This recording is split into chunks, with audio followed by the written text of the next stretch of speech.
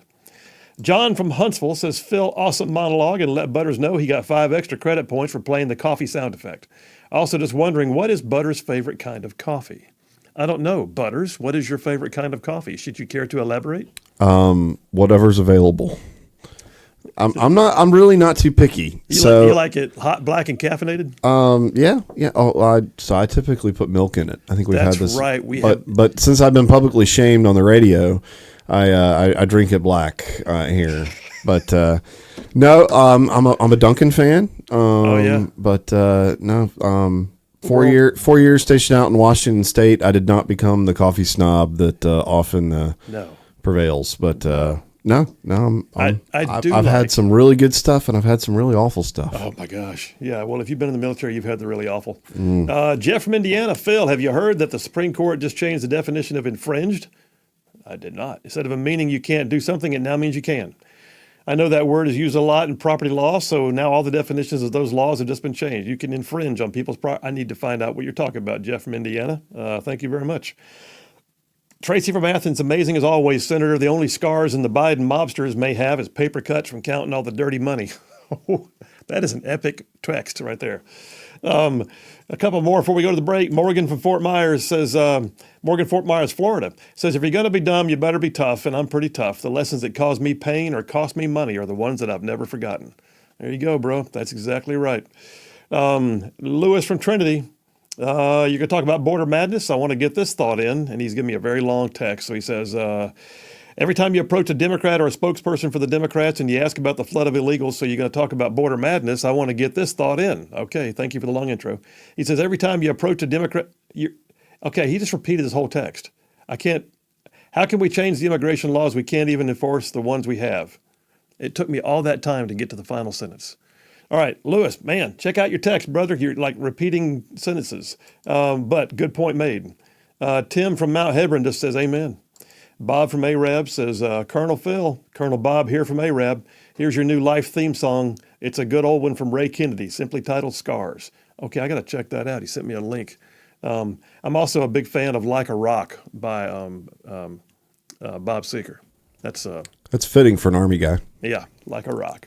And Scott from Somerville says, I was taught that pain is God's reminder that you're still alive. There you have it. Last one. JT, Lacey Springs. Glad to know there's 2 coffee drinkers in the studio. Ta-da! Just like that. Hey, now I'm not against tea. I'll do some tea. Hold on now. We don't drink tea in the Rightside studio. All good. All right, listen, we're taking a break. We're coming right back. First dipper coming up.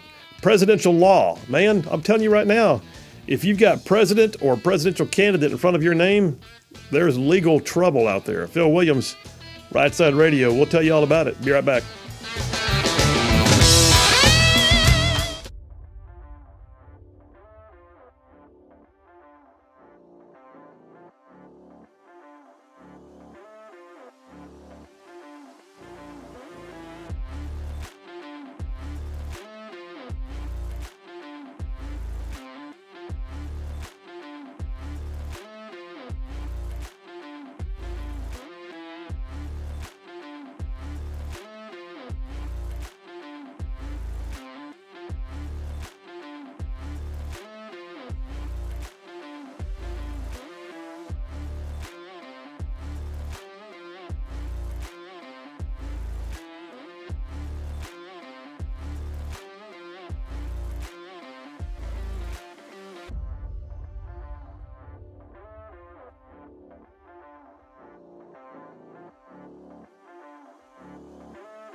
We are back. Phil Williams, Rightside Radio, solid conservative and just plain right. Just covering down on some major ground across the northern half of the most beautiful state in the nation. This one right here, Alabama. And I mean, y'all, this show goes like way down south of Birmingham and up north of Huntsville and Tuscaloosa, back to Gadsden, parts of Georgia, Tennessee, and Mississippi, all thrown in just for good measure. All right, so the very first dipper, presidential law. This matters. Who's going to be on the ballot? By the way, I did put a prediction on my Twitter feed, thinking through some things we talked about on the show yesterday, partly with Scott Buttram during the Grand Council, partly when Lee from Huntsville called in. I decided to crystallize my thoughts, and I will tell you this. I put a prediction today, December 14th, 2023, and just before the show started, I put it on my Twitter feed that I predict that Biden will not be on the ballot. Pray tell, Phil, why do you say that? Because look at the press. Stories are being touted out there how, Hunter Biden's legal woes are weighing upon the mind of the president. He personally feels guilt. Why? Because he believes that his presidency has caused undue scrutiny to his son, and they're using his son to get to him, and he thinks he's hurting his own family. You see where this is going? No. It's not just to build him as the doting father with a loving son, as they move towards indictments and impeachments. I think it's to build the case that sometime in the next 30 to 60 days, you're going to see President Biden make an agreement to go ahead and step down. And it'll be because he feels like he's hurting his own son, and family comes first. So he's got to go step back and let somebody else take the reins so that his family won't suffer unduly. We'll see. And then I also predict too, by the way, they don't want Kamala. They don't. I predict what that'll happen then is Kamala is going to get offered her dream job working with the World Economic Forum or some other place where she can go quietly away and do meaningful things to impact culture. Yeah. And all of a sudden Gavin Newsom's on the ticket. Stand by. I think it's possible. And I made that prediction today on my Twitter feed. Now, that being said, there's a lot of legal woes that are true and really not true, but are truly out there. And they are impacting things right now. Like, for instance, Trump is neck deep, by the way, neck deep. I mean, they're coming from all angles. They're in civil, they're in criminal, they're in state court, they're in federal court, they're all over. Any special prosecutor appointed by the DOJ, all God's children got a piece of Trump legally right now. One of the biggest cases against him is the January 6th review by special prosecutor Jack Smith. So Smith is pursuing this in a hard way. And he's got the special prosecutorial status. He has carte blanche. He's independent. He can pursue things with the authority of the DOJ without, well, technically being separate from the DOJ. And then on top of that, though, a large part of what he's alleging against Trump are January 6th related issues involving the impediments or attempts to obstruct an official proceeding. Case right now, storyoffthehill.com, came out yesterday afternoon. Supreme Court is going to hear a challenge to January 6 obstruction charges. Separate from Trump's case, there are hundreds of January 6 rioters, not insurrectionists, by the way. It's a key difference. Rioters. Some of them did riot. Some were just there to watch. Some just happened to be in the area and thought they'd check it out. Others were walking around taking selfies in the rotunda. But, hey, insurrection. But nonetheless, I'm appreciating the fact that thehill.com finally quit calling them insurrectionists, started calling them rioters, which some of them were. Supreme Court indicated Wednesday it will take up a challenge to an obstruction law used against scores of January 6 rioters and former President Trump. So Trump's not having to do this. There's a guy named Joseph Fisher. He's a former police officer. He's accused of being a January 6 rioter. And he petitioned the high court to eliminate one of the counts he faces, which is obstruction of an official proceeding. So basically, he's being charged with this use of a statute that has rarely ever been applied. It was never intended to be used this way, and it carries a maximum penalty of up to 20 years in prison. But Fisher, along with two other rioters, have said, That's what the legislative intent for this law was. So let me explain this real quick. So legislative intent, you don't always gather it, but usually when I was passing a piece of legislation in Montgomery, because you do it on state or federal level, I would try to incorporate what is known as the legislative intent. I would say things like, whereas the legislature finds, and what's going on. You can also, by the way, as an attorney, when I'm reviewing the codes, if I see the code cited, I can also then look down in the notes within the annotated code, and I can sometimes find legislative intent. And legislative intent is basically tells you when the law was passed, here's what they were thinking. This is why they passed it. Okay. Because every once in a while, context becomes important. Every once in a while later on, it feels a little gray. What did they mean by that? They meant this? I don't know. Go check and see. Well, oh, by the way, they didn't mean what you're trying to say. So hundreds of rioters have already been convicted, y'all.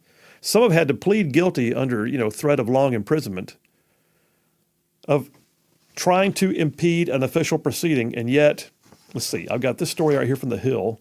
Let me see what it says. Fisher's petition to the High Court argues that hundreds of cases awaiting trial would benefit from the justices of the Supreme Court clarifying the statute, providing critical guidance to district courts and prosecutors and defense counsel.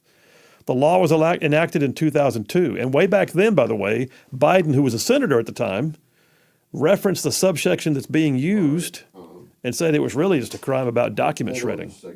And I'll just be honest with you. I look at this and go, this is a reach, but this is what they've been doing.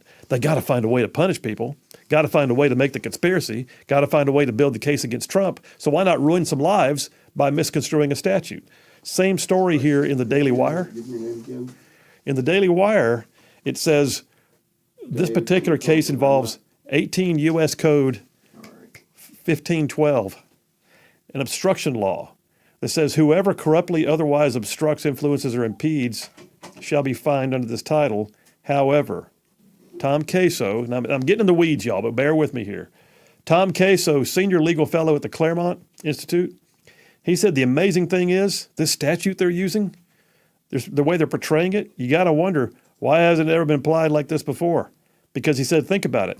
How many Code Pink folks have tried to stand up and shout down a Supreme Court nomination, or others who have protested at official proceedings and tried to interrupt those proceedings, and no one ever thought this statute applied then, but suddenly it does now? He said it's kind of strange the statute's only just now been discovered. So here's the bottom line. I'll wrap this piece up. I'll just tell you. You've got to recognize that if they can take this thing up, these other guys, not Trump, if they've got to get to the Supreme Court, if they've got a chance to get this thing reviewed and the Supreme Court says, no, that was never the legislative intent, you're misconstruing the statute, then not only do hundreds of January 6ers suddenly find themselves with either reduced sentences or, for that matter, no sentences, suddenly half of Jack Smith's case against President Trump goes away. Ta-da! Just like that. All right, this is big doings. Last one for the break, I got to tell you. Part of Trump's legal woes, Jack Smith himself, in Trump's case, now the other ones were not Trump's case, but in Trump's case, Jack Smith himself has now appealed because Trump has alleged that he should be given presidential immunity for some of what's being sought. And he's like, hey, you can make the allegations against me, but I had sovereign immunity as an executive, duly elected, and I was acting in my role as the executive, and how can you sue me for doing my job? Whether you like it or not, doesn't mean I wasn't doing my job. So Jack Smith, the special prosecutor, appealed it. The appellate court, the first level appellate court in the feds, said they agree with Jack Smith. They have now appealed it to the Supreme Court. The Supreme Court is far more conservative. The question now becomes, what's going to happen with the Supreme Court? Will they take it up quickly? Because right now, Jack Smith's trial against Trump is scheduled for March. Oh, wait a minute. Isn't that right smack in the middle of the primaries? Yep, the day before Super Tuesday. How convenient. March the 4th, the day before the election, the major election of the primary? Yeah. But now the judge, the trial court judge, just said, you know what? I don't have jurisdiction to move these proceedings forward right now until the Supreme Court finishes whatever it's going to do. If the Supreme Court hands it back to me, then we'll take care of it. In the meantime, the entire case is on hold, which means it's going to be very difficult for them to screw with Trump for a trial during the primary unless the Supremes answer it very quickly. I don't think they can try this case in March. But there you have it. So right now, in terms of presidential law, two big things. One, Lawyer Phil is saying you've got half of the case against Trump and a ton of January 6ers could go away if the Supreme Court agrees that they've been abusing the statute, never intended to be what they're calling it. And secondly, Trump's on appeal. Is he allowed to have presidential immunity? Is he? If he is, well, we'll find out. But nonetheless, in the meantime, that case is stopped. It is stayed for the moment. And we'll just see where that goes. Presidential law. I'm going to take a break right now. We come back. I got more on this stuff. So I know I got in the weeds on that one, but man, this is good stuff. And I'm just telling you, when you look at the things that are happening, the nuances of it, like for instance, Hunter Biden, why did he stand on those steps and not those steps over there when he gave his press conference? Everything matters. I'll tell you about it when we get back. Phil Williams, Rightside Radio. Y'all stay tuned. Be right back.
We are back. Phil Williams, Rightside Radio, solid, conservative, and just plain right. Like, wow, making common sense like a superpower.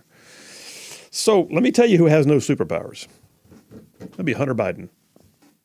That man's about as feckless and lost. I mean, he's like, like a $3 bill, man. So yesterday, if you're not familiar, I'll bring you up to speed. Which, by the way, sometimes I imagine that everybody knows everything I know because they all watch the same news and do their. I was with a guy this morning who was like, "What happened?" And I had to tell him from scratch. And I was like, "Oh, I'm not." Anyway, the bottom line is, so Hunter Biden was subpoenaed by the congressional committee investigating him and the Biden family. Right? House Oversight, James Comer. Subpoenaed for a testimony behind closed doors under oath. It's just a deposition. It's what we do. And oh, by the way, this is not abnormal. This is what the Trump children were submitted to for countless hours of deposition testimony during the whole Russia collusion hoax. And you know what they did? They came over and they walked in the room and they sat down and they raised their right hand and swore to tell the whole truth, and nothing but the truth. And they did. And they gave their testimony for hours under oath. No, not Hunter Biden. No. So Hunter Biden yesterday showed up. He was supposed to be there, I think, was it like 09, I think, but he was supposed to be there at 9 a.m., I believe, maybe 10 a.m. Eastern time, to sit down for his deposition. Already like 15 to 20 minutes late, he shows up on the grounds of the Capitol and walks over to a podium with his attorney and, for reasons no one can fathom, Eric Swalwell. And he stood there and he gave basically a prepared statement about how, and I'm paraphrasing, but he basically said, you've asked where I am? Well, here I am. Okay. And you're all after my dad. It's a political prosecution, a persecution of our family. And this is, and I've had my problems in my life and I've overcome addictions and I've got a father who loves me and yada, yada. And I'm thankful for my family and yada, yada. And then he took no questions and he left. He left. He left without doing his deposition. That's called contempt of Congress. You're under subpoena, dude. Listen, I can't tell you how many subpoenas I've sent out as an attorney. And we will work with you. I mean, any number of times you've been subpoenaed to be here. It's a long distance. Can I be there at so-and-so time? Yeah, we can work with you. I can't do it this day because I'm sick. Can we do it the next day? Yeah, but the subpoena's still in force. Whatever. But subpoena is still, by the way, issued by an authority that has a binding aspect to it, right? You have to be there. He chose to blow it off, just didn't do it. What he's demanding is he wants an open tribunal. He does not want to do a closed door under oath deposition. He wants to be out in the public square where Democrats get to have, their 5 minutes of commentary instead of questioning him about why Biden's a wonderful creature. Anyway. What happened immediately thereafter was the House decided to move forward with contempt proceedings against him.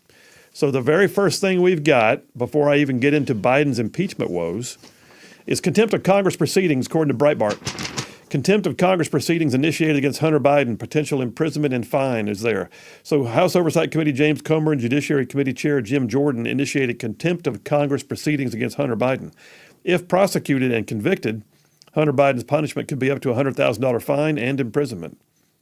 It points out the depositions are a standard procedure. It also points out that the ranking member, the Democrat, Jamie Raskin, he had emphasized in the past the importance of standard closed-door depositions. Not now. Now it's different. Comer said, "We will not provide special treatment because his last name is Biden. As our committees were today prepared to depose Hunter Biden, he chose to make a public statement on Capitol Hill, instead where he said his father, Joe Biden, was also not financially involved in his family's business dealings," which is the other thing that happened. He sort of changed the tune. Suddenly, it's not a matter of whether or not Joe Biden knew about his son's business dealing or participated. He was not, quote, financially involved. Right. What the definition of is. Here's a little tidbit for you before we go to the break.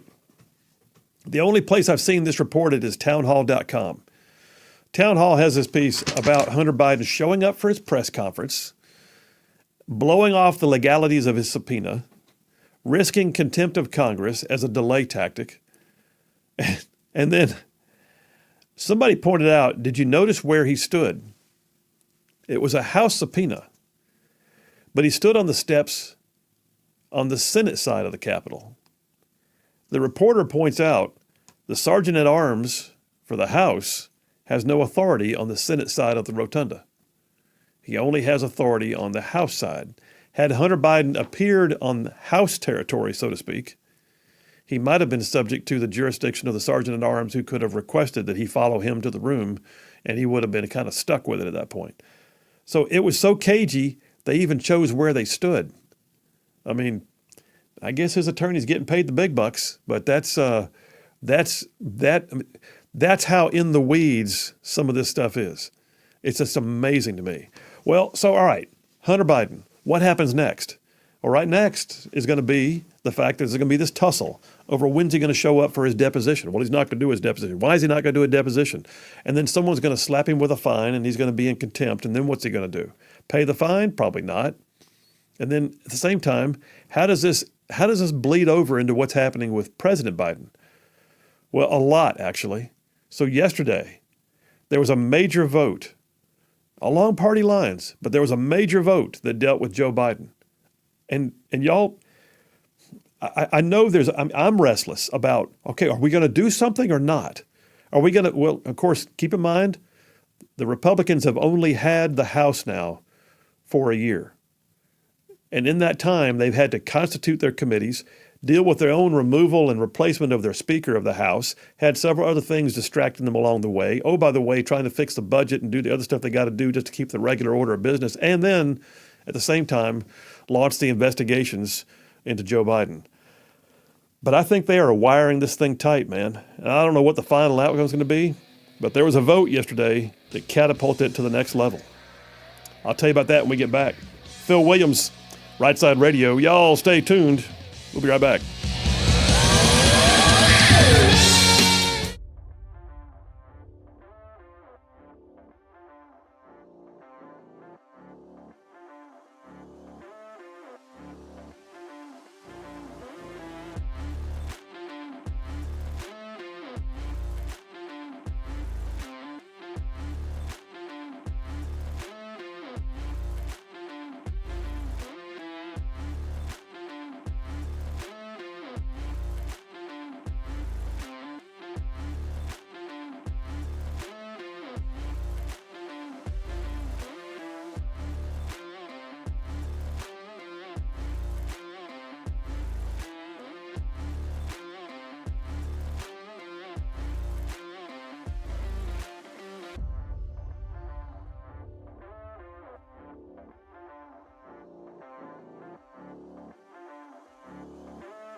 You're listening live to Rightside Radio with Phil Williams. It's hard to go wrong when you're on the right side.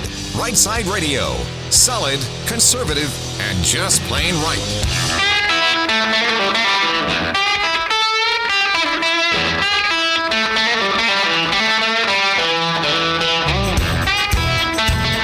Alabama's syndicated news talk leader, Rightside Radio. Phil Williams here live in the Rightside studios. Man, we got the local, the state, the national, covering down on all the issues. And yeah, like the dude just said, solid, conservative, and just plain right. Well, welcome to hour number 2. And oh, by the way, don't forget, bottom of the hour, we're going to have Butters and Lee. So yeah, Lee from Huntsville joining us. We'll do our weekly segment.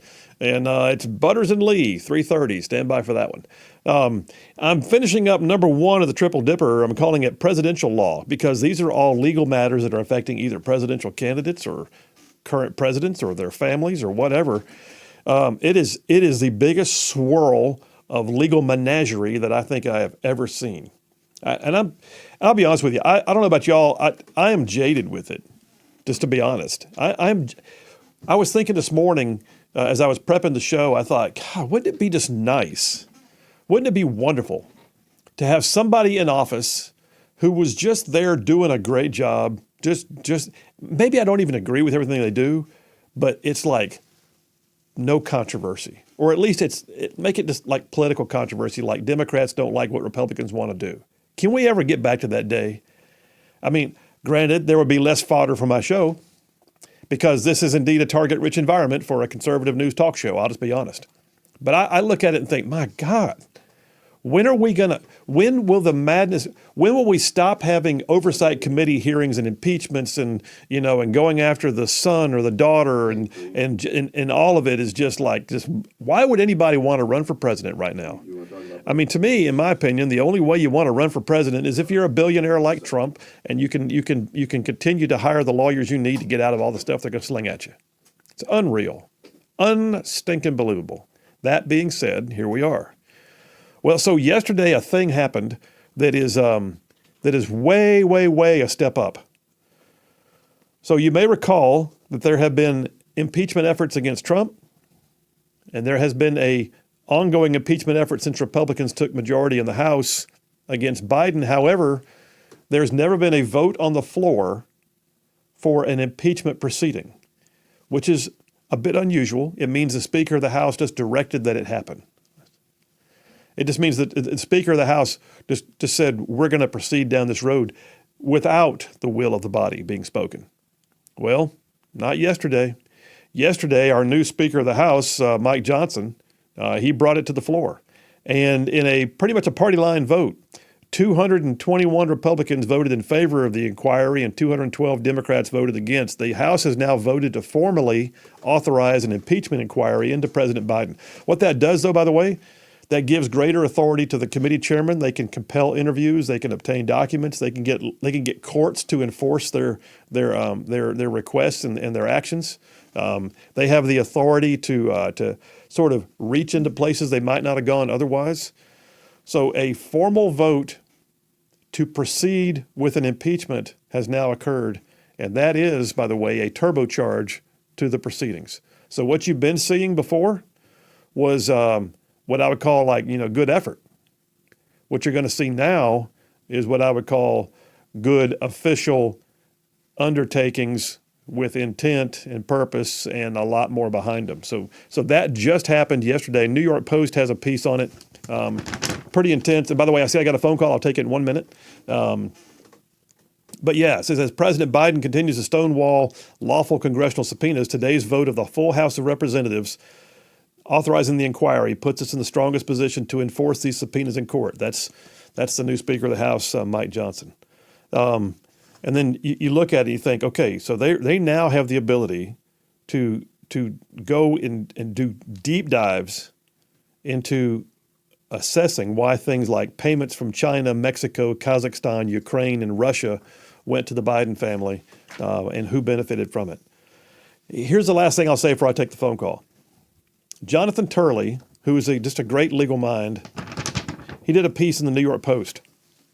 He says, here's the 3 things you're going to continually hear in regards to Biden's legal woes that the Democrats are going to say over and over again. They already are. Number one, Joe Biden did not benefit from influence peddling. Certainly not. He was not the reason why the family had a business. It was because Hunter was so savvy and everyone internationally needed his efforts.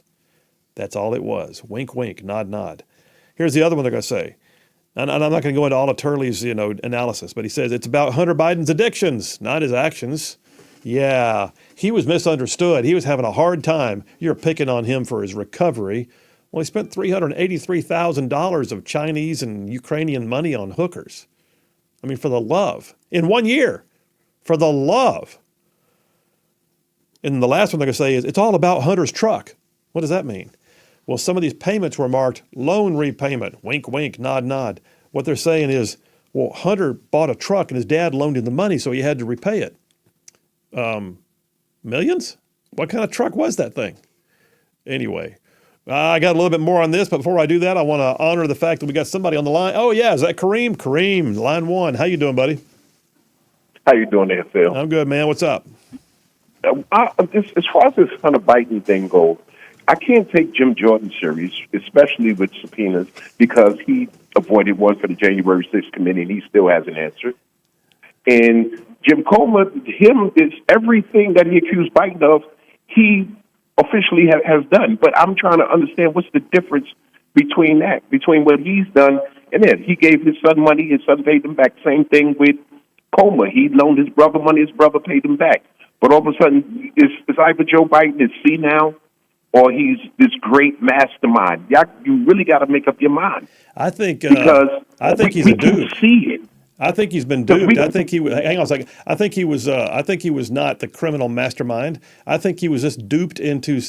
Hey, Dad, make the phone call. Wink, wink, and we'll help pay off your beach house in Rehoboth. That'd be great. That's what I think happened. All I'm saying is that the Jim Comer and what's called coming after Hunter Biden. That's why I was so happy that he's actually fighting back, and he gave him the finger yesterday, because both of those guys was full blown hypocrites, and the stuff that they say they doing themselves. And like, don't you know, anybody that pays attention can see you. We can hear you. We see the hypocrisy in the whole situation. Okay, but for them to keep pushing on it and pushing on it, it just make them look foolish. Here's the thing, though. Here's the issue when you don't like the fact that Jim Jordan did not show up for testimony to a House subpoena on the January 6th so-called bipartisan commission. First of all, highly irregular for members of the body to subpoena one of their own. It was considered to be irregular by everybody, and it was bad form, and that was part of it. The second thing was everybody knew that Jim Jordan had nothing to do with it, and he was literally in the exercise of his own responsibilities, and they were trying to come after him because he was. If that was the case, then he should have still came before them. And that would have made him. But he refused. But you know what? He refused, and of course he's going to carry water for Trump. But let me ask you this: what did they do about it? If it was, they didn't do anything about it, but now they didn't. That's exactly right, because they knew they had no teeth. They had no teeth whatsoever. At the same time, they're going to try to do this. I guarantee you, Hunter Biden's going to spend 1 day in jail. Kareem, I can tell you right now, I filed a motion to quash a subpoena for a client in my law firm yesterday. You can file motions to quash. That's what you do.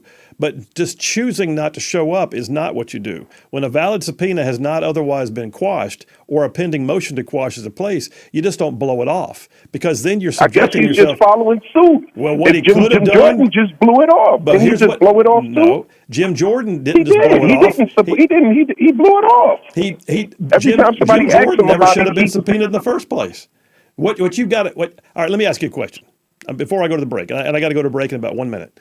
Before I go to the break, do you feel comfortable with the money that came from China and from Kazakhstan and from Ukraine and from others into the Biden family? Are you comfortable with it? I'm asking you. About as comfortable as the $2 billion going to Jared, or all the patents going to Ivanka. They all do it. And as far as I'm concerned, there's nothing Joe Biden can do today that can amount to Donald Trump. Nothing. Okay, for the crimes that he pulled on this country that y'all don't want to hold him accountable. So let me ask you this. So what you just said to me, though, is let's assume that the allegations against Trump are real. Let's assume they have merit. Then what you just said to me is, because Trump did it, I'm okay with Biden doing it. That's what you just said. No, what I'm saying is because y'all let Trump get away with it. No, what I'm saying is No. because you let Trump get away with it, You just it's hard to argued hold to me, anybody else accountable. brother.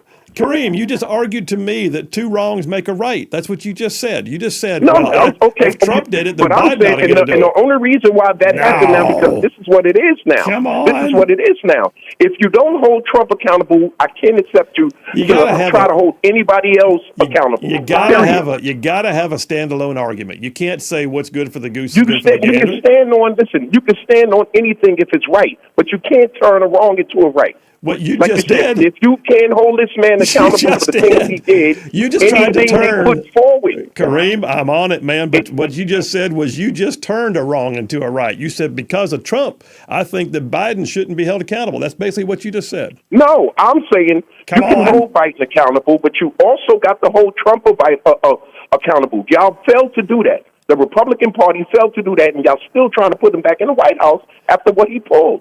So right now, y'all have no standing to accuse anybody else of anything. Yeah, okay. Until y'all hold that man accountable. So basically, if so and so is a murderer, but somebody else over here shoots somebody, but so and so over there didn't get convicted, then we shouldn't convict anybody else. That's what you're telling me.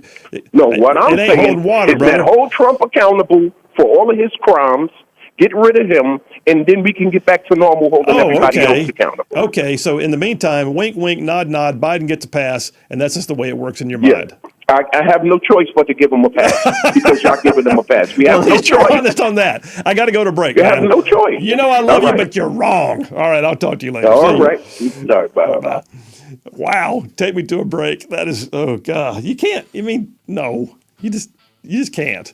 You can't come at me and say, well, I believe Trump's guilty, therefore Biden should be innocent. What does that even mean? All right. I got a little bit more because there's a couple things happening with ballot challenges that are part of presidential law. And then don't forget, bottom of the hour, Butters and Lee. Phil Williams, Rightside Radio. We'll be right back.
Have mercy.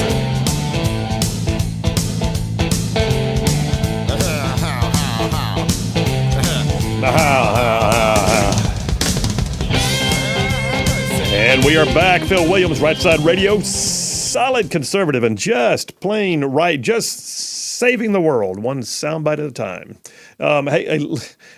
So, by the way, I never mind somebody disagreeing with me. I like it when Kareem calls in. Some of y'all are sending text messages like, wow. But you know what? It's part of it. I just understand that I still own the microphone, and I'll decide when the conversation ends. But or the advertisers will, one or the other. All right, hey, wrapping this thing up, presidential law. A couple things you might need to know that are out there. So here's one of the other things that is being attempted. So as they're trying to create Trump the felon, because felons can't run for president, as they're trying to create Trump the pauper, as it makes it very difficult for him to maintain the life that he's lived and the sacrifices he would have to, endure to give up his billions by being sued civilly and having his business torn apart. As he's trying to be, indicted for insurrection or inciting insurrection or having, confidential or classified documents that he shouldn't have had, even though he's the only one in the world who has the authority to declassify them at will. All this to say, as they're trying to do all of this, and they're not very good at it, they're stumbling their way through trying to get one of them to stick. Just please, can we have one in Georgia? Maybe one in Florida. Can we get one, please, in the special prosecutor's hands? Can we do one in New York? Somebody get us a legal claim against Trump. We got to stop him. Here's the other one. I've told you before, multiple states now have legal actions trying to get him taken off the ballot. I mean, heck, why not? Shoot, everything else, why not? If we can't win over here, we'll win over there. That's their play. And so think about how close the election was the last two times around. 2016, Trump won by a narrow margin, but he won. 2020, call it what you will, but the reality was, even with what we believe to be the cheating and the indescribable improprieties, there was still a very close race. What happens if he's off the ballot in one state and there's no electoral votes to give him for that one state? What difference would it make? Well, it would mean a shoe-in for Biden on whatever number of electoral votes come out of that state. And they've got these going in multiple states right now. A couple of them have already been thrown out. I think it's Wisconsin and Minnesota have already been thrown out. Cases right now that are active in Maine and Colorado. Colorado, the judge chose not to dismiss the case. In fact, the judge found that it had merit and should go forward. Oh, good. By the way, these claims, these challenges to his ballot access are being filed by a left-wing group called Citizens for Responsibility and Ethics. I actually wrote LOL on my notes. This one from the Federalist. Try to wrap your brain around this. The judge said that even though Trump had, quote, engaged in insurrection under its meaning in the 14th Amendment, she also ruled the insurrection law in question would not apply to the former president. But she didn't dismiss the case. I'm trying to wrap my brain around that. It says Trump's candidacy is allowed to continue for now after the case against him failed in the Denver District Court. However, the case was appealed to Colorado Supreme Court. And that, by the way, that's the thing. It was dismissed at the lower level. It is still going on the appeal level. Most likely going to be appealed all the way to the U.S. Supreme Court. Interesting. That's happening in Colorado. Colorado has a significant number of electoral votes. But then there's Maine. And by the way, both these stories came out in the last 2 days. That's Colorado. The Federalist had this one. Center Square has this one. Maine. Maine's top election official is considering 3 challenges to former President Donald Trump appearing on next year's presidential GOP primary ballot in that state. Secretary of State Shenna Bellows, who is a Democrat, has scheduled a public hearing on Friday to hear testimony from supporters and opponents of the ballot challenges. One challenge was filed by the former Portland, Maine mayor Ethan Strimling, a Democrat, and two former state GOP lawmakers who argue that a rarely used clause of the 14th Amendment to the U.S. Constitution prevents Trump from... This is basically saying that he's involved in an insurrection. This is what they're claiming all the way around. The 14th Amendment says he cannot be involved in an insurrection. He has not been accused of insurrection in any court proceeding. He has not been convicted, certainly, of any insurrection. And yet, here we are. There are also two others that have challenged him, trying to bar him from the ballot. It's just nuts, y'all. It absolutely is nuts. And I'll just tell you, if he becomes the nominee and there's no other Republican on the ballot and one or two states have decided to take him out. And by the way, Maine apparently does not have to go through anything other than a review by the Secretary of State, according to their state law, I would imagine. So I'm just telling you, presidential law, it matters. It matters a lot. And what's happening with presidential candidates and the president himself and presidential family members. It's crazy. There's your legal deep dive, presidential law all the way around. Coming up next, Butters and Lee. We'll see how that goes. I imagine it's going to be good. Y'all stand by. We'll be right back.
back. Phil Williams, Rightside Radio, solid conservative and just plain right. I mean, like covering down on some major ground across the northern half of the most beautiful state in the nation. This one right here, Alabama. I'm talking about this show goes way down south of Birmingham and up north of Huntsville and Tuscaloosa, back to Gadsden, parts of Georgia, Tennessee, and Mississippi. All thrown in just for good measure.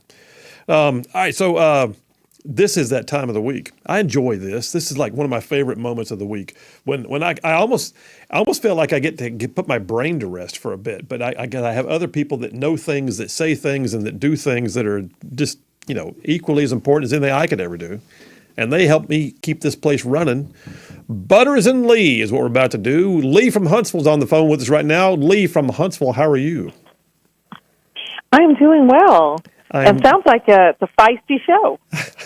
It has been. It's been a feisty show as opposed to yesterday's kind of racy show with the toilet paper discussion. That was a hoot. Yeah. All right. Well, Butters in the studio and Lee is on the phone. It is time now for Butters and Lee. All right, here we go. Y'all know the deal. I ask you questions, and y'all give me your answers, and we just opine for a minute. But Lee, you're going first. You ready? I'm ready. Okay. So here's the deal, y'all. In the in the wake of the whole George Floyd riots, DEI, diversity, equity, inclusion, it became like the mantra. It became the big deal in corporate America, academia, all of it. Some people say it just ensures that fairness is a part of the environment. That's all we're trying to do is make sure everything's fair and equitable. Others, though, say it's like an agenda-driven destruction of meritocracy overall. What are your thoughts? Lee, you first. What are you thinking? I am a big believer in meritocracy, and I believe in taking the gifts and talents given to you by God with hard work, turning them into success. Okay. So I believe that meritocracy trumps all, for a better word. Just because not everybody puts the same amount of work into something, a job, a talent. So they don't all get the same amounts of success. But I do think that meritocracy should rule the day. Juilliard, I think it's Juilliard, excuse me if I'm wrong, I think went to a point where they started listening to people behind a curtain so that they wouldn't know anything about that person whatsoever. All they did was heard the music. Oh, wow. And that's how they judged whether or not they would allow someone in. And I think, right on. I love it. And I think you should be able to stand on your education, your gifts, your talents, and your success. All right. That's well put. I like the Juilliard thing. So, Butters, your thoughts, my brethren. What do you think? I think it definitely had a sexy moment. I think you got a lot of pushback on a lot of this kind of stuff. I'm kind of curious. I don't know that I pay enough attention to really know whether ESG is kind of taking the lead for making people look good. But you got a lot of pushback from a lot of this stuff. Obviously, we have still a lot of tough conversations, I think, as a nation. But I think there's a lot of businesses that thought they were going to wave the flag on this DEI stuff, and everybody was like, yeah. I'm thinking like Bud Light, for example. Yeah. And I think too, factored in there, the economy's getting harder. And I think businesses are starting to go, we got to worry about making an actual profit. And, that's got to trump all. Yeah. So, I definitely, it's still in there and, Yeah. So do you see DEI as being worthwhile, or do you see this as being like an overreach and meritocracy is the way you would lean? I don't know. Shoving anything down someone's throat is typically not the best way to do No, things. I would agree with that. Yeah, and what's crazy is to your thought a minute ago when you mentioned ESG, DEI actually feeds ESG, because if you're all in on diversity, equity, inclusion hires, and you have policies that prove it, you get a higher ESG score over here, and it's definitely part of the overall collaborative effort among the progressives to try and reshape society. Yeah, you and I both saw it in the military. Oh, yeah. The military is supposed to be a meritocracy. Earn your rank, earn your title, earn your capabilities in next assignment. And, oh, by the way, earn that officer evaluation or NCOER. And yet the military is even getting into diversity hires, talking about hiring more black pilots. Well, I don't want my surgeon to be a diversity hire. I don't want my bomber pilot to be a diversity hire. I want somebody who's like skilled and got there. Any final thoughts on that one, Lee? I agree. I think that I want to have confidence in those type of positions, especially the life or death decision making. For sure, I'd want to have confidence in those who are in the role. Yeah. Okay. All right. I feel like we kind of smoothed our way through that one. That was like not hard. Yeah, I'm not a hard hitting. I mean, I think there's a conversation that needs to be had, but the answer isn't. Yeah, and doing the DEI. There is like, well, and I mean, you mentioned pilots. In military aviation, why is it that we have the majority of white dudes that are the ones flying the airplanes? Well, how many. What's the culture of the families that are shoving people? I mean, that goes to the conversation of, well, who's even joining the military? Well, and I agree with that. And then at the same time, I don't think that there's any way in the world you could say that someone would not be qualified because of their skin color or be more qualified because of their skin color. What I don't want to see is we won't hire you because of your skin color, but equally so, I don't want to hear we're only going to hire you because of your skin color. I think that's weird. I do think we live in a time now where pretty much whoever you are, whatever your background, there's somebody that succeeded with a similar background, a similar ailment, whether it's a disability. I mean, there's someone that succeeded that you can look at and go, okay, there's no formal structure that's keeping me from achieving my dreams and my ambitions. I would agree with that. All right. Next question before we run out of time. Go ahead, Lee. I was just going to say, I think it's interesting when we saw the head of IBM, if you saw James O'Keefe's release of that video where the head of IBM is discussing the hiring practices, that's eye-opening. I saw the headline, and I've not watched the video yet, but I saw the headline was basically all the DEI, yada, yada, yada, and it turns out behind the scenes that it wasn't really that grand. Well, it's just that he was listing percentages of who he needed hired, and he was saying that their bonuses would be affected negatively if they weren't achieving this hiring ratio, and I just think it's quite eye-opening. Oh yeah, absolutely. All right, you kind of know what's happening, but not that it's so in your face. Yeah, and by the way, everything's recorded nowadays, so the fact that he said it on a Zoom call or whatever it was is just clearly there was no wisdom in that one. No. All right, next question. You ready? Here's the deal. We had the question yesterday on Grand Council. I want to hear you guys' thoughts. So, regardless of who you support for president, I don't care if you're a DeSantis supporter or Nikki Haley, whoever, or a Trump supporter. Regardless of who you support for president, the top two candidates right now are still polling as Trump and Biden. And both of them, though, are facing some super serious challenges. So my question to you is, do you think we will see, and Lee, you called in on this a little bit yesterday, but do you think that we will see Trump versus Biden on the final ballot next year? Will it be a repeat Trump versus Biden? Butters, you first this time. Oh, I don't know. And I had the advantage of thinking through that with you yesterday. Man, I know what you put out. That seems like a very feasible possibility. On Biden? On Biden going away. I don't. What about Trump? Is he going to make it? I don't know. I don't know.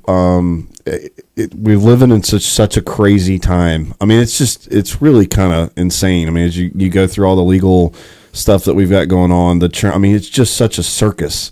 So I don't know. In the vein of a circus, you just never know what's going to come flying out of the cannon next. Yeah. So I don't know. I mean, I think there's a lot of really plausible. I guess I would say even down to some of the conspiracy theorist ideas that are out there. Don't feel so icky conspiracy theorists right now, Yeah, and Charlie and I were talking last night, and she said, it's amazing how many conspiracy theories have all come true. Yeah. So there's that. Lee, what do you think? Is it going to be Trump versus Biden? Is that going to be the repeat ticket or no? I just don't see Biden ending up being on the ticket because the Democrats know he's not going to win. I mean, it's just if it's polling this bad this far out, he's in real trouble. I think they're working behind the scenes right now to move him out. And I think that's what's happening, and I think he's wanting to find a way out that protects him and his family. And that's kind of the jockeying back and forth we're seeing right now. But I think under the surface, they all know what he's going to go down, and I think they'll have someone new by the time the convention happens. I think Trump will probably still be on the ballot. He's really a never say die sort of person, you know. And I think that a lot of these lawsuits are going to end up tossed out because I don't think most of them have a lot of merit. It's just to keep him off the ballot. I think that he's not, you know, I think that he's going to be on it, and I think he's going to win.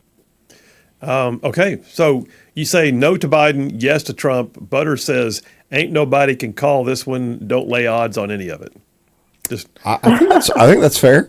I think that's fair. Who's going to crawl out of the clown car next? That's what we'd always wondered. Well, it's interesting. I mean, you mentioned the legal stuff that doesn't hold water. I mean, you tell me, Phil. You're the lawyer, but I mean, half this stuff just seems like it wouldn't have held water to begin. Like even a public discussion, much less.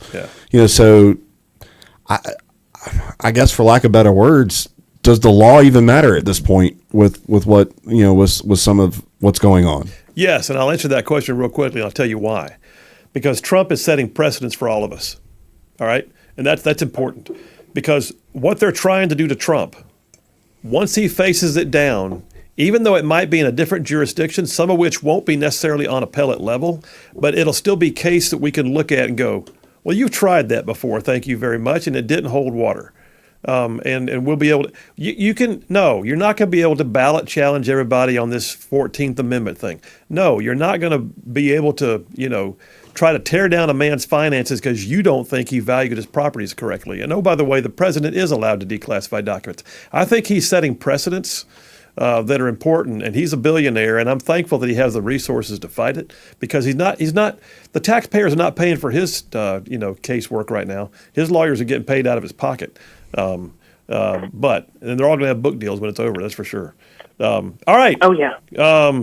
All right, you two. We got to go to a break. We'll do the break right now. We're doing Butters and Lee. We're coming right back. This is where we flip the script, and they get to ask me a question, and I just kind of sit and wait and see what those questions are. Phil Williams, Rightside Radio. Y'all stay tuned. We'll be right back.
We are back. Phil Williams, Rightside Radio. Solid, conservative, and just plain right. Just, I mean, like, wow.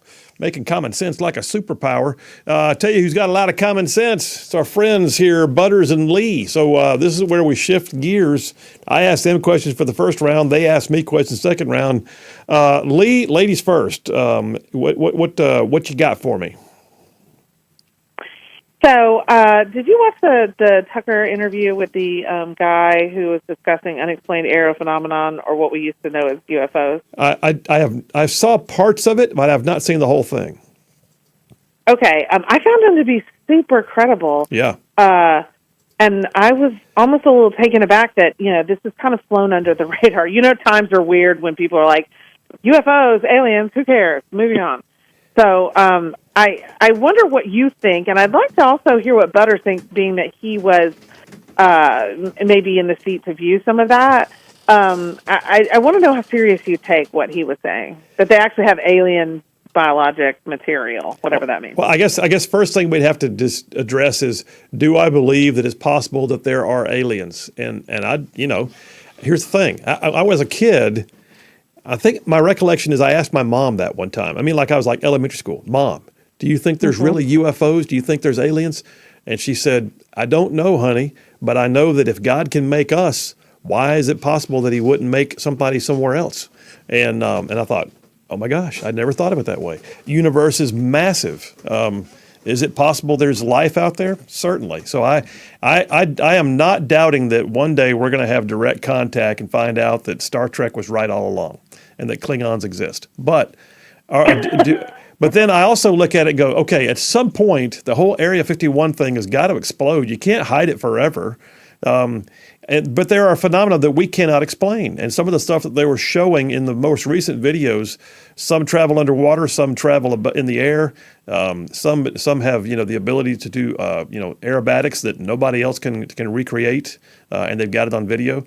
So I don't know that that's alien. At the very least, as one congressman said during the recent hearings, somebody somewhere can do things we can't do, and we need to find out why that is. So that's where I sit right now. But Butters, you want to chime in on that, Mr. Naval Aviator guy? Did you ever see anything when you were in the air? No, but I listened to the testimony from the particularly the air crew. Yeah. So actually, one of the air crew that's been interviewed, one of the backseaters, I actually went through a school with her back many moons ago. But I've served alongside. They're very credible. What did they see? I don't know. Now the sensors that some of those airplanes had, so I don't think they're making stuff up when they talk about what they're. I mean, I don't know. I mean, they're. So you're telling me that all your time in the cockpit, you never saw anything you went. I didn't, but I wouldn't. Honestly, I wasn't in the. I wasn't in necessarily the places that, and I didn't have the sensors that those guys had. So a lot of what they've got is some of the radar capability and the capabilities of an aircraft. But no, I didn't. I don't. I mean, and I flew around Area 20 or Area 51 a lot. Flew in and out of a little airport called Tonopah, which is where they built the F-117. Spent a lot of time out there. Yeah. So I don't know. The one thing I would say is. How good are we? I mean, I don't know how good the government is at covering stuff up. Like we just are so inept in so many ways. Like this would be a pretty big deal. So this would be a huge hairy deal if they've actually had something. And I mean, the Mexican hearings where the guy brought mummified alien remains. I'm like, okay, that's a sideshow from a carnival. That's not even real. But what do you think, Lee? What was your take on it? Was it legit in your mind? Did you feel like, oh my gosh, this is real? Yeah, I thought it was real. Okay. I mean, I think it's kind of arrogant of us to think that we're it in the entire universe. Yeah. I mean, God can't be limited by Earth. I think it said God created the heavens and the earth. It didn't say just the earth. You know what I'm saying? In the sense that he created the heavens, there can definitely, I totally agree with your mother in that answer. There very well may be plenty of other civilizations out there we don't know about. I just hope we're the best one. I hope we're the big one. I hope we're the strongest one. That's what I hope. I don't want Except one of these. if they're traveling to us, then we're probably Yeah. not. Dang, Not Butters. Not Come happening. on, man. Maybe they're nice. Just speaking technologically. Not like that Star Wars that Twilight Zone episode we had the other day. We talked about where the alien came. He left a book behind that said "To serve man." Turns out it was a cookbook. Yes. Yeah. Well, so I think you mentioned Star Trek. Yeah. And this is a little off the rails, but Oh, here we go. I think Star Wars is far more plausible than Star Trek. That we're going to just be enlightened and everybody's going to do good. I just don't see that happening. So I think Star Wars takes us to space. Well, so you think Klingons are better than the rebellion? You're I think that Emperor Palpatine is more like Biden. Exactly.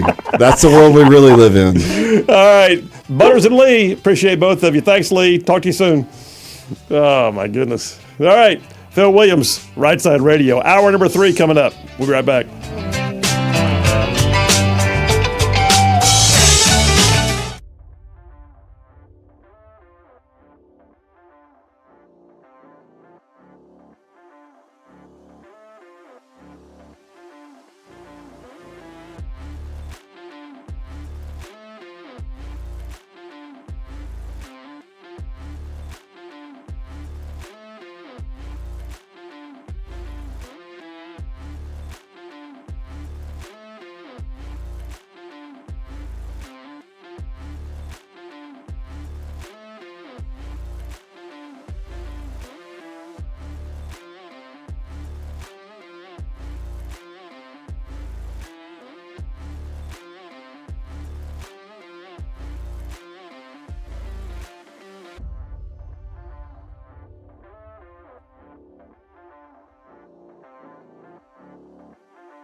listening live to Rightside Radio with Phil Williams. It's hard to go wrong when you're on the right side. Rightside Radio. Solid, conservative, and just plain right.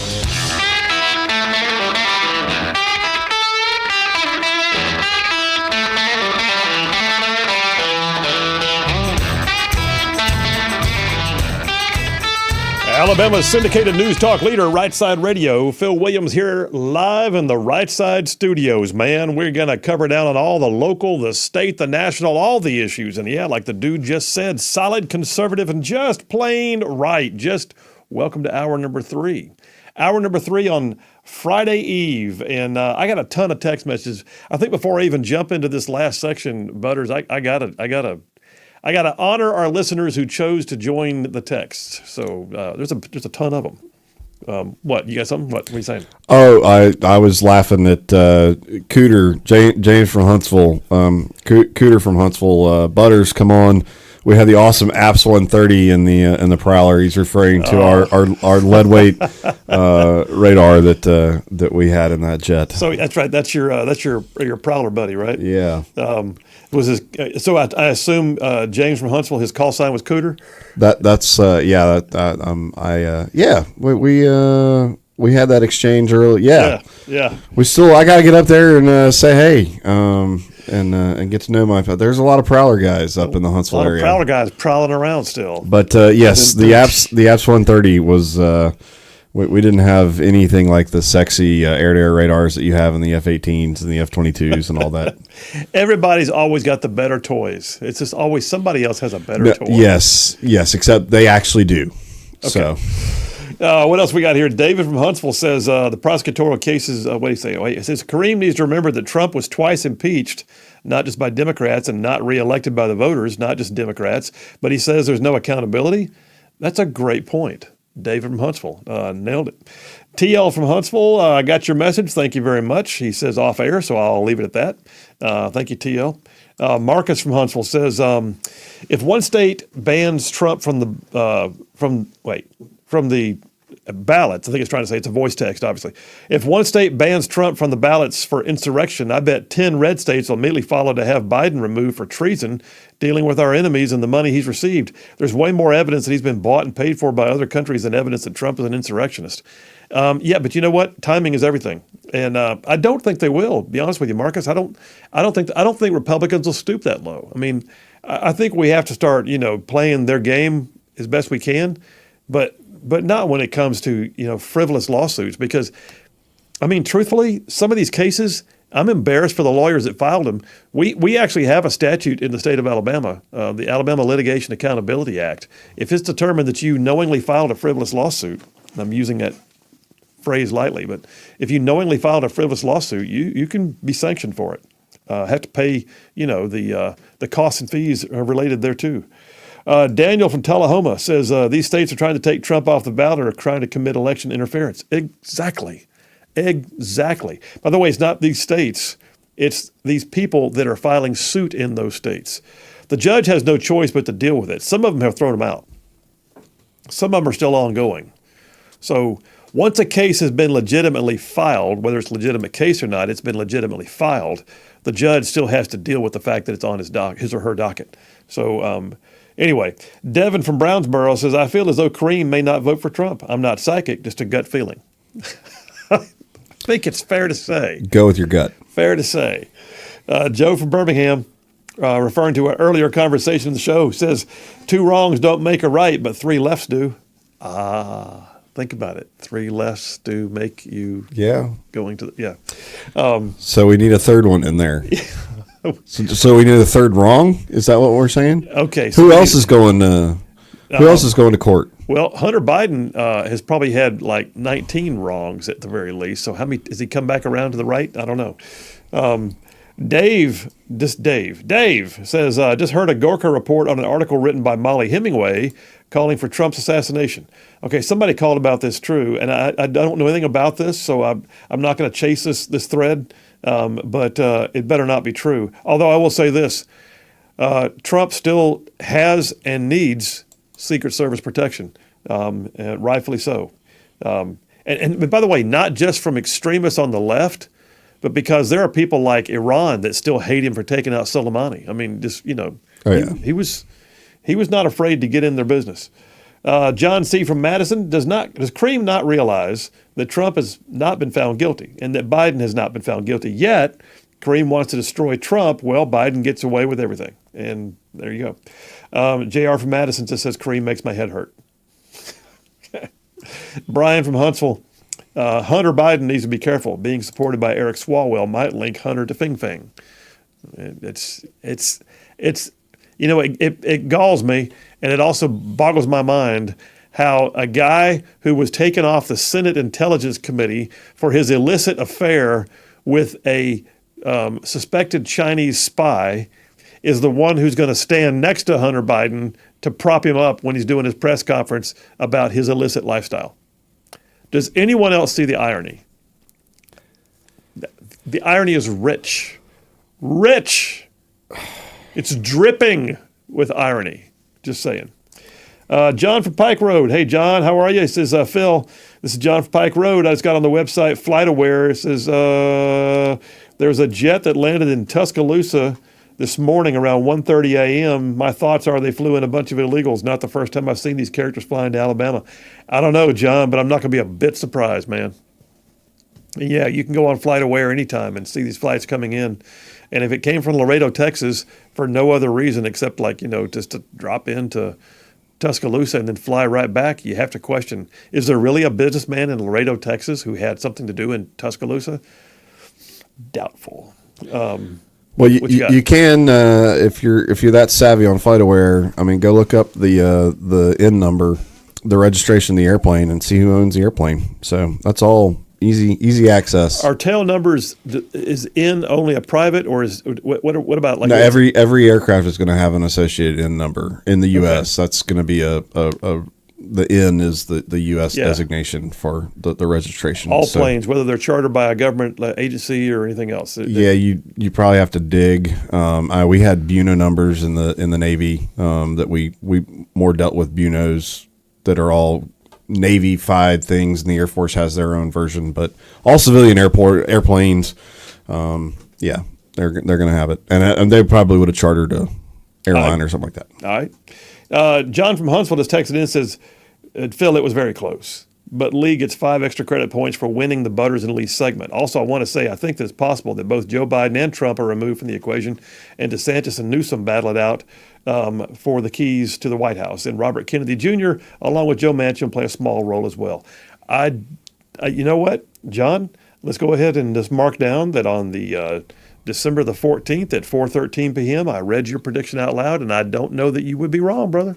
I don't know. I kind of hope we just have something different. Something different. I mean, it's less predictable. You're like, could we have some fresh pizza and not the refrigerated pizza from last week? Amen. Hey, before we go to the break, I got to tell you, this is a piece of breaking news. Total aside, but I saw it and I liked it. And I realize, by the way, taking matters into your own hands, especially when you're tearing something down that belongs to somebody else, is not always the advisable. But something about this one just feels better. So I don't know if you're aware or not. Just bear with me here. Call this a mini tirade or a mini rant, or it's not even a full dipper, but here you go. So there, I don't know if y'all have seen it, but out in Iowa, which shocks me because Iowa is a fairly conservative venue, the Iowa State Capitol, there has been a satanic, no kidding, go check it out. Just Google Iowa satanic altar. You'll find in the rotunda of the Iowa State Capitol, they set up a full-on Baphomet, the goat-headed beast that's standing there with, it's got all kinds of little occultic symbols and signs around the base of it, lighted candles, and they've got, the ropes around it so you can't, get up close to it. And it's been in the Iowa State Capitol. I believe that it was because somebody made the claim that if you're going to allow Christians to have a Christmas display, then we get to have a satanic display because that's our faith or whatever. Anyway, all said and done, there's being reported right now that a guy named Michael Cassidy, a Christian and a former naval officer, went into the state capitol today, knocked it down, and beheaded the satanic figure, and then told The local media, my conscience was held captive to the word of God, not to a bureaucratic decree, so I acted. And I actually retweeted the story and answered to it with 2 Kings 23:15, story of Josiah. It says the king tore down the altar at Bethel, the pagan shrine that Jeroboam, son of Nebat, had made when he caused Israel to sin, and he burned down the shrine and ground it to dust and burned the Asherah pole.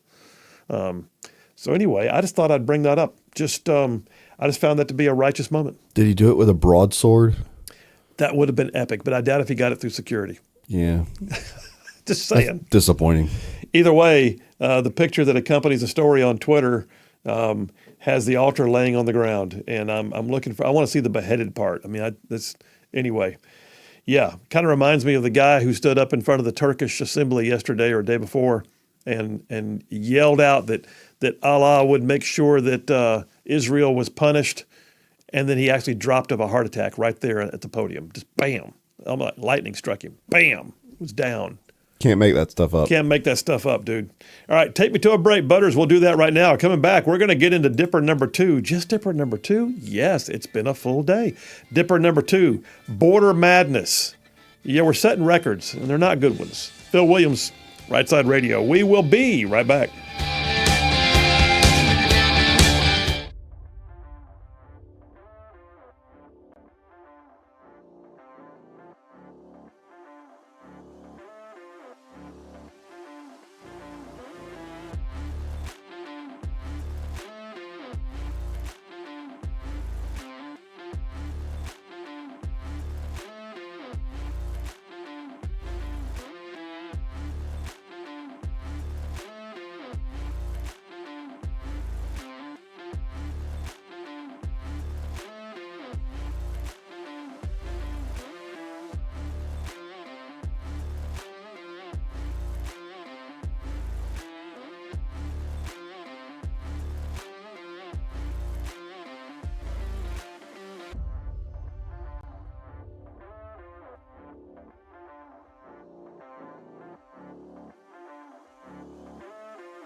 And we are back. Phil Williams, Rightside Radio. Solid conservative and just plain right. Just, I mean, like, wow.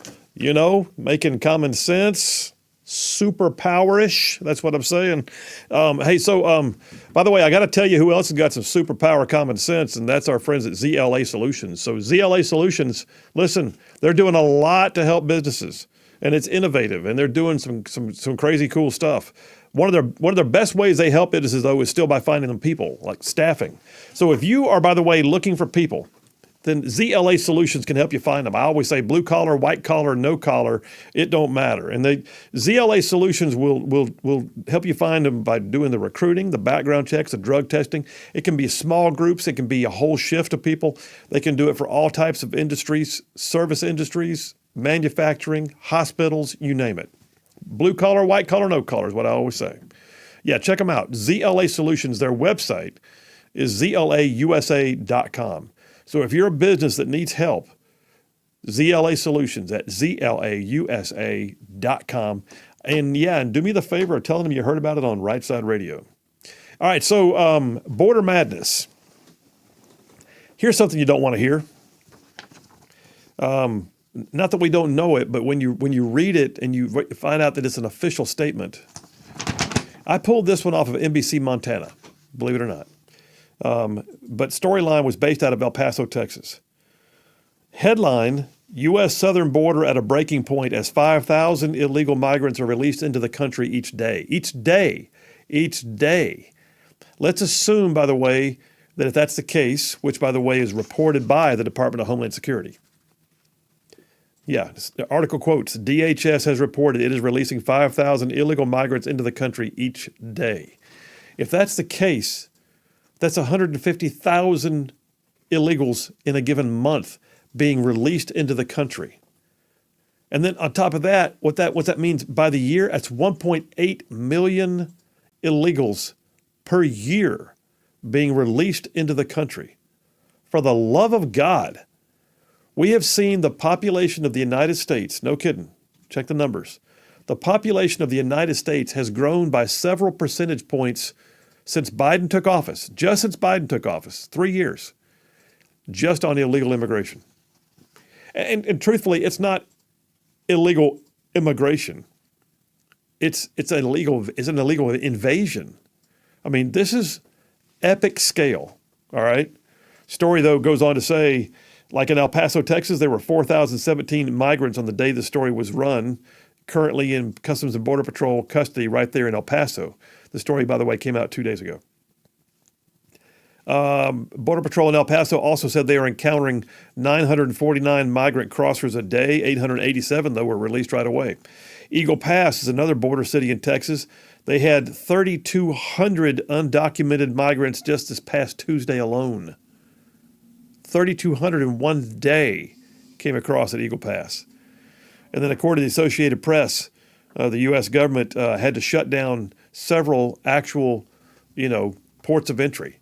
They shut down Lukeville, Arizona, and which crosses over to a place called Sonoita, Mexico, in order to free up their Customs and Border Patrol to go to other places to help with the surge. So we're having to shut down legal points of entry to go cover down on illegal points of entry. Meanwhile, the Biden administration is literally just releasing 1.8 million people per year, by their own admission, into the interior. Folks, this is madness. And there was a statement made on MSNBC, believe it or not, MSNBC. Breitbart reported on it. Storyline came out 2 days ago. Says Democrats, here's the quote, you ready? Republicans want, this is the guy, what's his name? MSNBC show called Chris Jansen Reports, a guy named Jake Sherman. He's a political contributor on MSNBC. And he said, Republicans want to clamp down on the number of people that are crossing the border. They want fewer people to cross the border. Democrats just want to process people quicker at the border and don't necessarily want to bring the numbers down. And those are in direct conflict. You think?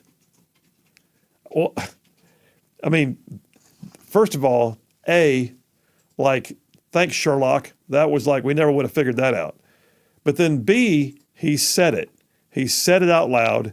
He used the inside words as outside words, and he said it on MSNBC, and I'm surprised they didn't strike him down for daring to contravene their narratives. But there he's saying it. Republicans are like, stop the madness. Democrats are like, hurry up, we need more madness. That's what we're getting. In the meantime, and I may not get to this before the break. What do I got, buddy? About a minute-ish? Oh, the time flies. So in the meantime, then you got sanctuary cities. By the way, some liberals, y'all are the problem here. I'm just saying, y'all are the problem. We need the federal government to assist us because we don't know what to do with all the illegals. You've asked them to come. You made it so they could come. In fact, you opened the gate and told them to come. And then when they showed up, you didn't know what to do, did you? How do you like it now? Progressive hacks. So yeah, San Francisco, just so you know, San Francisco's got billboards out in Texas, inviting illegals, touting their social justice efforts to be a sanctuary city. Story on hotair.com. San Francisco puts out the welcome mat for illegal aliens in El Paso. When was the story out? Yesterday. You would think by now they'd be like, hey, quick, take the sign down, man. Take it off the website. We don't have to change the policy, just don't advertise the policy. No. San Francisco is so all in, they're still running billboards. Sanctuary City in bold yellow letters in El Paso, saying, you know what? Come to San Francisco, a city where diversity is celebrated. The residents pride themselves on welcoming immigrants of all backgrounds to their city. Yay! Well, you can have them. They're here. More on this when we get back. Border Madness. Y'all stay tuned. We'll be right back.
We're back. Phil Williams, Rightside Radio. Solid, conservative, and just plain right. I'm talking about covering down on some major ground across the northern half of the most beautiful state in the nation, Alabama. Y'all, this show goes like way down south of Birmingham and up north of Huntsville and Tuscaloosa, back to Gadsden, parts of Georgia, Tennessee, and even Mississippi. All thrown in just for good measure. Hey, I'll tell you who else covers a lot of ground. Y'all, that's our friends at Southern Immediate Care. You like how I say y'all and then say Southern Immediate Care? Anyway, Southern Immediate Care, a chain of clinics that covers a huge swath of ground in our listening area. There are places like Gadsden, Anniston, Attala, 5 locations around the Birmingham area. I think the 2 newest ones were Chelsea and Hoover. Yeah, Southern Immediate Care, open 7 days a week, and they'll see all ages. I'm talking pediatric to geriatric. They'll see all ages. You wake up on a Saturday morning, the kid's got a fever. What do? You don't wait till Monday. Southern Immediate Care.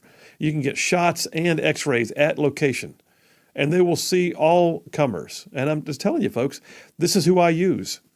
And no kidding, this is who I use. And I've been using them longer than they've been advertising. The reason why they're advertising is that I was using them and I was so impressed, not the other way around.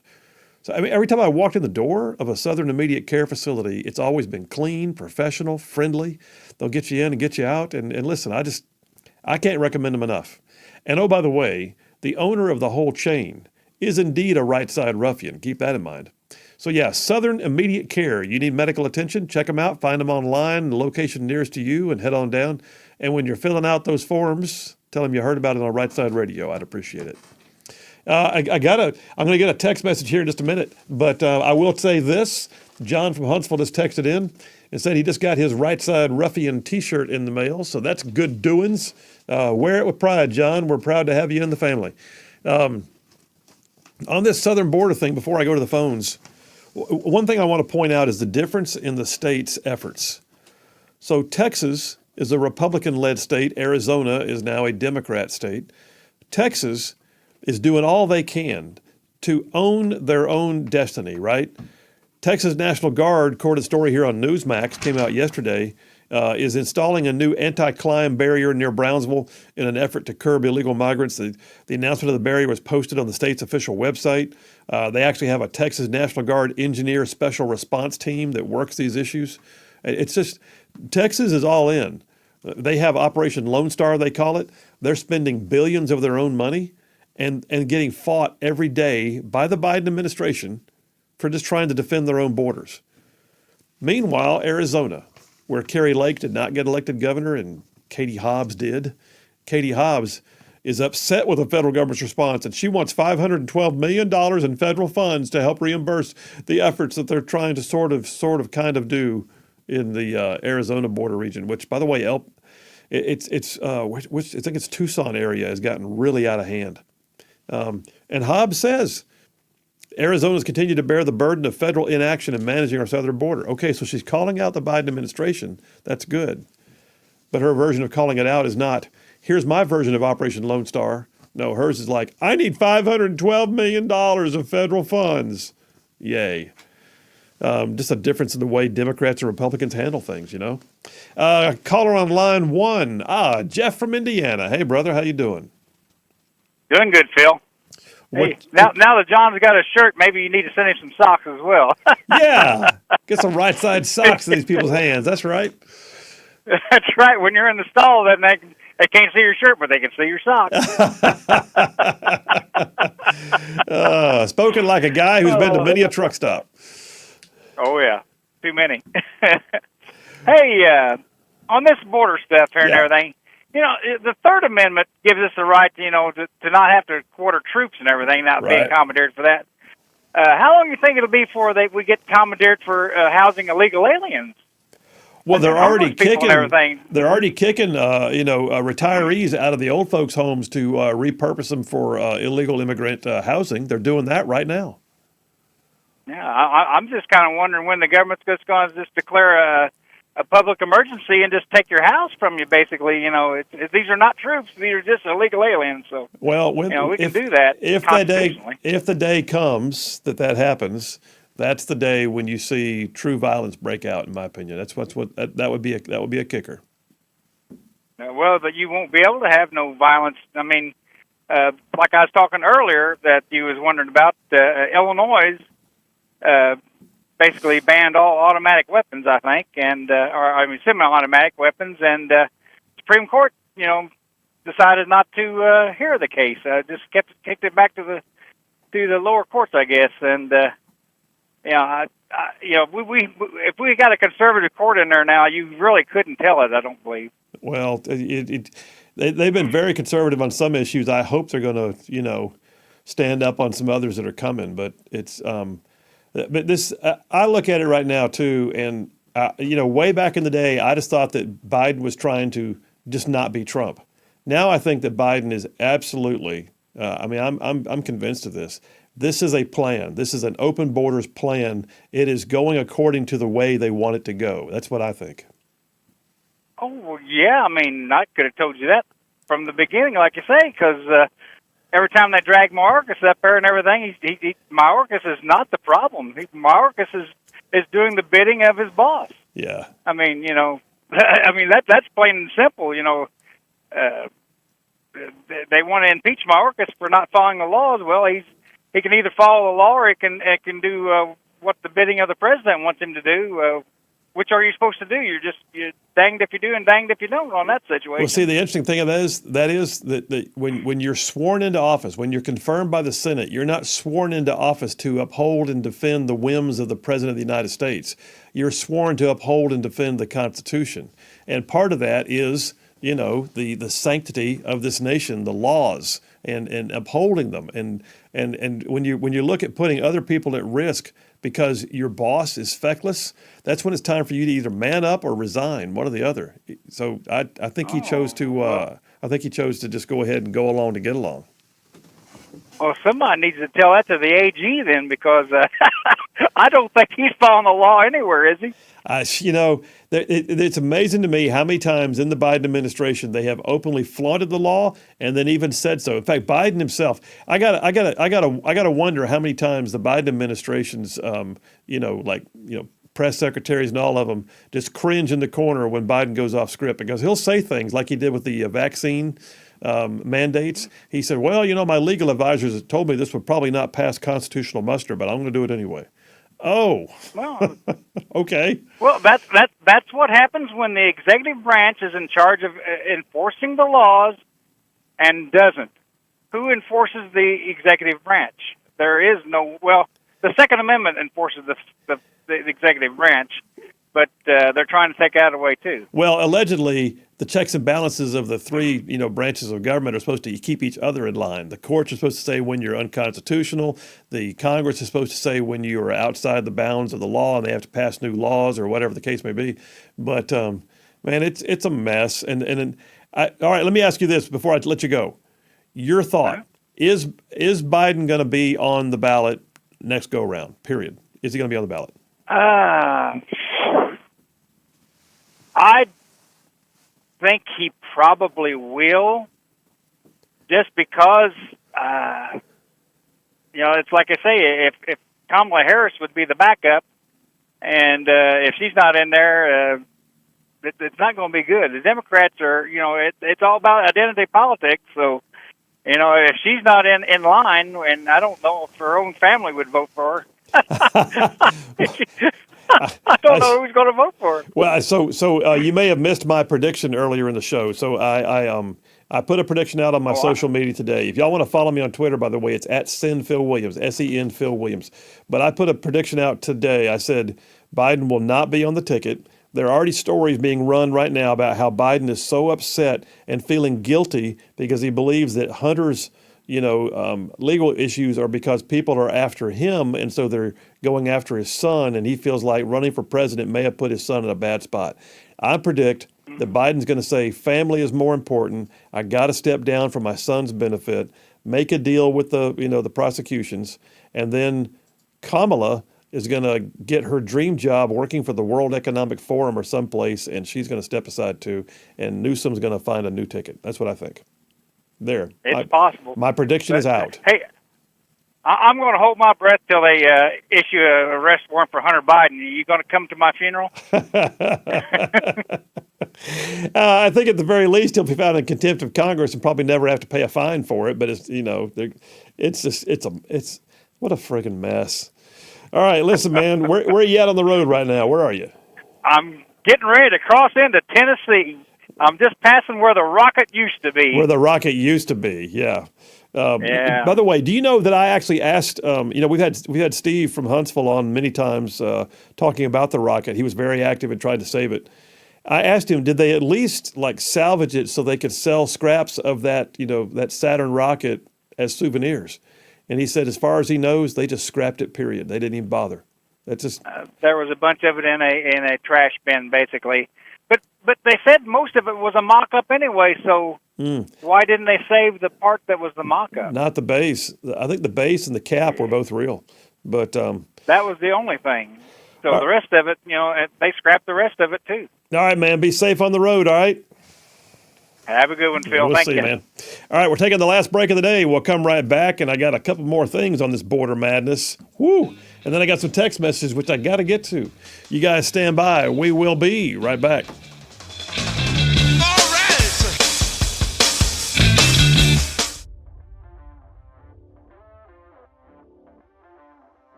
are back. Phil Williams, Rightside Radio, solid conservative and just plain right. I mean like wow.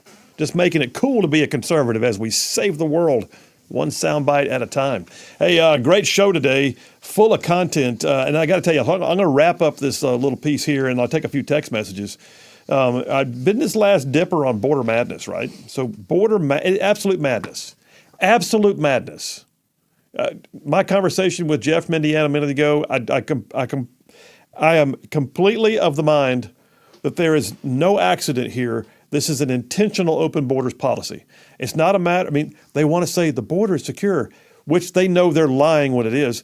And case in point is the fact that the DHS released its own numbers recently and said that they are releasing 5,000 illegals into the interior of the United States, releasing them. Like we had them and then we let them go and said, y'all come back for your hearing in a few years. Kay, good luck to you. Here's your free bus ticket. Here's your Obama phone. Here's some free stuff. Where would you like to go? We can kick out some old folks in their retirement home and you can have their place. Awesome. In the meantime, 5,000 a day are being released into the interior. Let's make that into bigger numbers. 5,000 a day equals 150,000 on average a month equals 1.8 million a year. 1.8 million a year intentionally flooded into our communities. But lest you think they are all just from, Guatemala and South American countries and, Central American countries, and no. How about this story from News Nation? Chinese migrants flood the California border, braving journey for asylum. Yeah, San Diego, it says right now, in October, more than 4,000 Chinese nationals were apprehended. In October alone, 4,000 Chinese nationals. When have you ever seen 4,000 Chinese nationals coming across our southern border? A significant increase compared to the mere 329 encountered in all of last fiscal year. Think about that. 329 in all of last fiscal year. 4,000 in 1 month this year. What's up? What is going on? Why is this happening?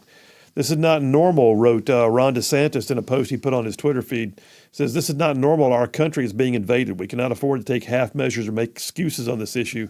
We must stop the invasion, take the fight to the cartels, and finally build the border wall. By the way, the migration, though, it says, is fueled by a Chinese social app called WeChat. Basically, it's got all the instructions. Here's how you do it. Invading our southern border has become big business. The cartels and the coyotes, they are making a huge amount of money. It's a cash cow for them. And then you've got companies that are actually developing apps to do this with. Well, on top of that, story here on News Nation also came out just about a month ago. This year marked a record high in the number of individuals on the terror watch list crossing into the United States from both the northern and southern borders, northern and southern. According to new data released, 169 encounters, which was up by 72% from the 98 they had last year. That's people who are actually identified as being on the terror watch list, and then they show up trying to cross the Rio Grande or coming in through some northern port of entry. It's a mess, y'all. It's an absolute mess. It's border madness.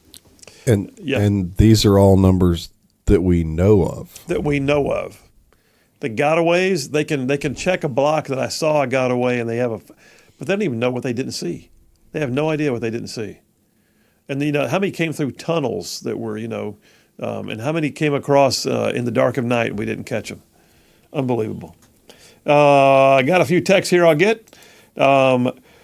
Butters and Lee both get an A+ for their awesome performances, and after me and my alien friend E.T. talked it over, we decided even though Phil didn't complete the triple dipper, his awesome monologue and the awesome T-shirt he sent to me is more than good enough to get an A get out of this world A++. Congratulations, Phil! You are today's winner.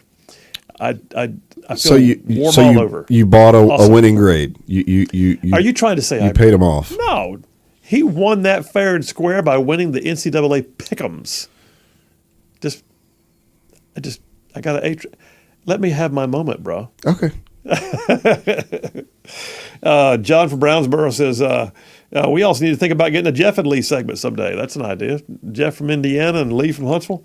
I'm not sure if I'm supposed to have my feelings hurt that I'm being left out of that, but that's okay. I think that would be a good segment. Don't you worry. I'm not throwing you under the bus. Gary from Decatur says, sorry, Phil, I cannot agree with your prediction unless there's some kind of proof that Gavin Newsom and Obama have been having private meetings on his stepping in and running.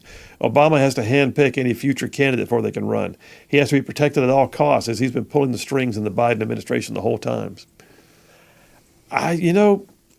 So whether it was Obama himself or not, I believe there are Obama acolytes and Obama power brokers. Jake Sullivan is in there right now. What's her name? Susan Rice was in there until most recently.